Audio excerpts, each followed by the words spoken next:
कहने में तो आसान लगता है कि अगर एक बार हार गए तो दोबारा उठो और फिर से तोड़ लगाओ, दोबारा हार गए तो तीसरी बार फिर खड़े हो और ऐसे अनंत बार कोशिश करते रहो जब तक तुम कामयाब नहीं हो जाते।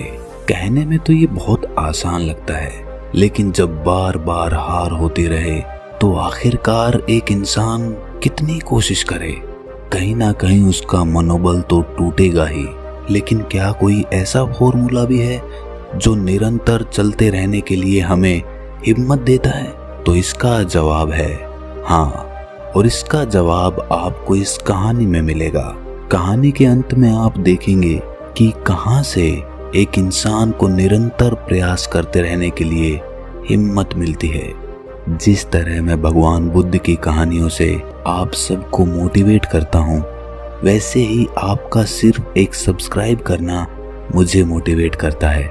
लेने और देने का ये सिलसिला चलता रहे, इसलिए इस चैनल को अभी सब्सक्राइब जरूर कर ले। तो चलिए कहानी शुरू करते हैं। भगवान बुद्ध के हजारों शिष्य थे। जब उनका एक शिष्य बुद्धत्व को प्राप्त हो जाता तो वो उसे किसी एक दिशा में भेजकर वहां के लोगों को जागरूक करने और ज्ञान देने के लिए भेज देते थे। बुद्ध का एक शिष्य बुद्ध के सानिध्य में 6 सालों से था। वो एक दिन महात्मा बुद्ध के पास आया और बुद्ध से कहा कि हे बुद्ध, मुझे आपके पास 6 साल हो गए हैं। मेरे बाद कितने शिष्य आए, उन्हें आपने इस बीच किसी एक दिशा में ज्ञान देने के लिए भेज दिया, लेकिन मुझे अभी तक नहीं भेजा। क्या मुझे अभी तक बुद्धत्व प्राप्त नहीं हुआ है? बुद्ध मुस्कुराए और बोले, ये तो तुम्हें खुद समझना होगा कि तुम्हें बुद्धत्व प्राप्त हुआ है या नहीं। शिष्य बोला, हे बुद्ध, आपने मुझे इन 6 सालों में जो भी उपदेश दिया है मुझे वो सब याद है। आपकी बताई एक एक बात मुझे याद है। आप मुझसे कुछ भी पूछ सकते हैं, मैं आपको हर उत्तर देने के लिए सक्षम हूँ। आप मुझे एक मौका तो दें ताकि मैं किसी भी दिशा में जाकर लोगों को आपके ज्ञान के बारे में बता सकूं। बुद्ध ने कहा, ज्ञान की बातों को याद रखने से कुछ नहीं होता जब तक आप उसे अपने आचरण में ना लेकर आओ। जब तक आप किसी चीज को अपने आचरण में नहीं लाएंगे तब तक आप दूसरों को नहीं कह सकते कि वो उसे अपने आचरण में लेकर आए। शिष्य ने कहा, जो भी हो कृपा कर मुझे एक मौका तो दें। आप मुझ पर भरोसा रखें, मैं सभी को अपने ज्ञान से प्रभावित कर सकता हूँ। मैं लोगों को ऐसी बातें बता सकता हूँ जिससे उनके जीवन में शांति आएगी और वो शांतिपूर्वक अपना जीवन जी सकेंगे। बुद्ध ने कहा, अभी तुम तैयार नहीं हुए हो। जब तुम तैयार हो जाओगे मैं तुम्हें खुद सही मार्ग पर जाने के लिए कहूँगा। शिष्य ने कहा, क्यों बुद्ध, आपने मुझे इन 6 सालों में इतना भी ज्ञान नहीं दिया जिससे मैं लोगों को प्रभावित कर सकूं? आखिरकार बुद्ध ने हार कर कहा, ठीक है, तुम पूर्व दिशा की तरफ चले जाओ। वहां तुम्हें एक गांव मिलेगा, उससे तुम भिक्षा मांग कर लाओ और वहां के लोगों को अपने ज्ञान के बारे में बताओ।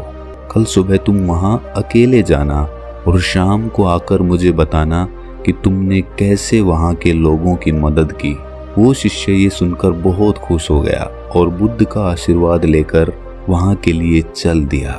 वो रात भर ज्ञान समेटता रहा।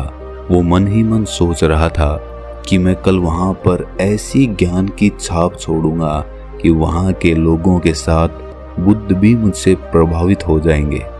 सुबह उठकर वो बुद्ध को प्रणाम करने गया। उन्हें प्रणाम कर वो पूर्व दिशा की तरफ निकल गया।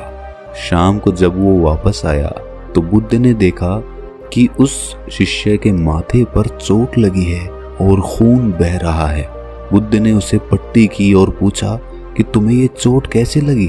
शिष्य ने कहा कि बुद्ध, वहां के लोग बेहद ही दुष्ट हैं, उन्हें जरा भी बुद्धि नहीं है।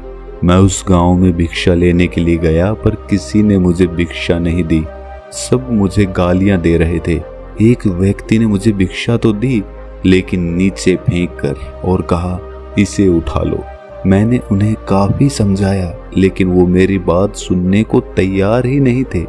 उल्टा उन्होंने मेरे साथ हाथापाई कर दी जिससे मुझे ये चोट लग गई। हे बुद्ध, आप मुझे दूसरी जगह भेजें जहाँ के लोगों में बुद्धि हो। बुद्ध शिष्य की बात सुनकर मुस्कुराए और बोले कि अगर तुम्हें दूसरे गांव में भी ऐसे लोग मिल गए तब तुम क्या करोगे? शिष्य ने कहा, हे बुद्ध, ऐसे लोगों को कोई ज्ञान नहीं दे सकता।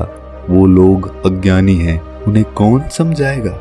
बुद्ध ने कहा, वो लोग अज्ञानी नहीं बल्कि ज्ञानी ही हैं। उनके पास बहुत बुद्धि है और उनके पास खुद का अपना ज्ञान है। अगर तुम किसी दूसरे के ज्ञान को चोट पहुंचाओगे तो वो कुछ तो कहेंगे ही। तुम्हें ऐसे लोग हर जगह मिलेंगे, तब तुम अपना ज्ञान उन्हें कैसे दोगे?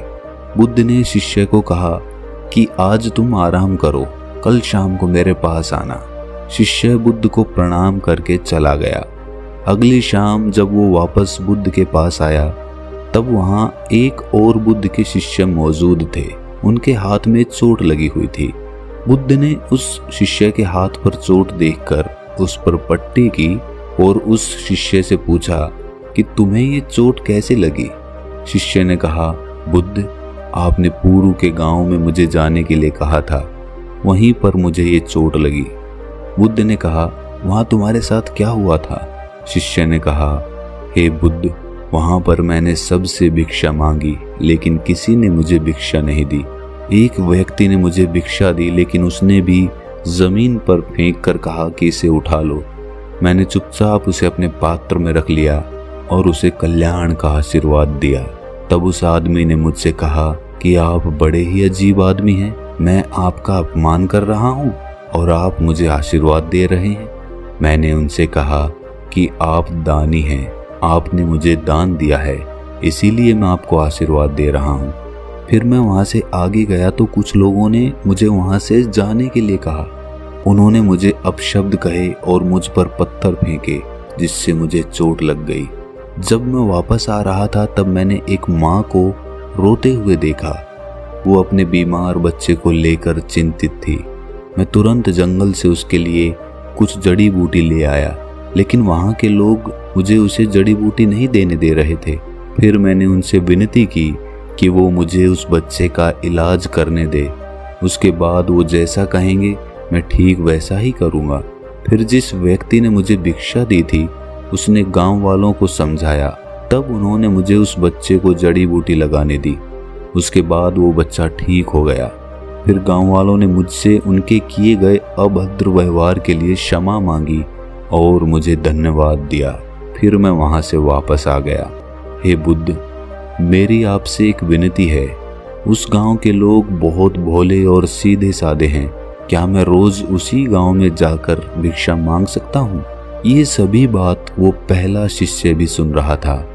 उसने ये सुनते ही बुद्ध के चरणों में गिरकर कहा, हे बुद्ध, मैं समझ गया हूँ कि अभी मैं उस लायक नहीं हुआ हूँ कि दूसरों को ज्ञान दे सकूं। बुद्ध ने कहा, हमें बाहर वैसे ही लोग दिखाई देते हैं जैसे हम भीतर से होते हैं। जब तक हम स्वयं को नहीं बदलते तब तक हम किसी को नहीं बदल सकते। खुद में परिवर्तन बेहद जरूरी है। कोई भी बात बताने से पहले उसे आचरण में लाना बहुत जरूरी है, क्योंकि खुद के आचरण में लाई हुई चीज को समझाना और बताना बहुत आसान होता है और उसे लोग बेहद आसानी से समझ पाते हैं। तो दोस्तों, आप सोच रहे होंगे कि इसमें निरंतर प्रयास करने का कौन सा मंत्र है? तो यहीं पर हमारी समझ काम आती है। इस कहानी में दो पात्र थे। दोनों पात्र वहां से चोट खाकर आए। एक पात्र उनको गालियां निकालने लगा, लेकिन दूसरा पात्र फिर से वहीं जाने के लिए कहने लगा। ऐसे ही जब हमारे जीवन में कोई कठिनाई आती है या फिर हमारा प्रयास विफल हो जाता है, तो या तो हम उससे मुंह मोड़ लेते हैं या उस काम को कभी करने की कोशिश ही नहीं करते हैं। लेकिन दूसरी तरह का पात्र उसी काम को करने का नजरिया बदल देता है। वो उसी नाकामयाबी में कुछ ना कुछ मोटिवेशन ढूंढ लेता है। जैसे एक नवजात बच्चा होता है, उसे शुरुआत में चलना नहीं आता है। वो बार बार चलता है, फिर गिर जाता है, वो फिर उठता है, फिर चलता है। उसके लिए वो गिरने का और चलने का एक खेल बन जाता है। उसके लिए वो मनोरंजन बन जाता है। उसको वो कोशिश नहीं लगती, उसको वो खेल लगने लगता है, क्योंकि उसके पास कोई दूसरी चीज करने को होती ही नहीं है। और हमारे पास करने को बहुत सारी चीजें होती हैं, इसीलिए हम जब एक चीज में असफल होते हैं तो हम दूसरी चीज की तरफ भागने लगते हैं। लेकिन अगर हम 100 जगह मिट्टी खोदने की बजाय एक ही जगह पर मिट्टी खोदते रहें तो एक दिन वो कुआं बन जाएगा और उसमें से पानी भी निकल आएगा। इस बात को अपनी गांठ बांध लो कि हर नाकामयाबी आपके लिए एक नया मनोरंजन लेकर आए, और अगली बार उसी काम को करने के लिए आप एक नया नजरिया लेकर आए। एक नए नजरिए से उस काम को देखने की कोशिश करें और फिर देखें कामयाबी आपके कदम चूमेगी। अगर ये कहानी आपको अच्छी लगी तो इसे अपने दोस्तों, रिश्तेदारों और मित्रों के साथ साझा जरूर करें, और ऐसी ही कहानी सुनते रहने के लिए हमारे चैनल को सब्सक्राइब जरूर कर लें और नोटिफिकेशन बेल को ऑन कर दें। तो मिलते हैं अगली किसी कहानी में, तब तक के लिए अपना ख्याल रखें।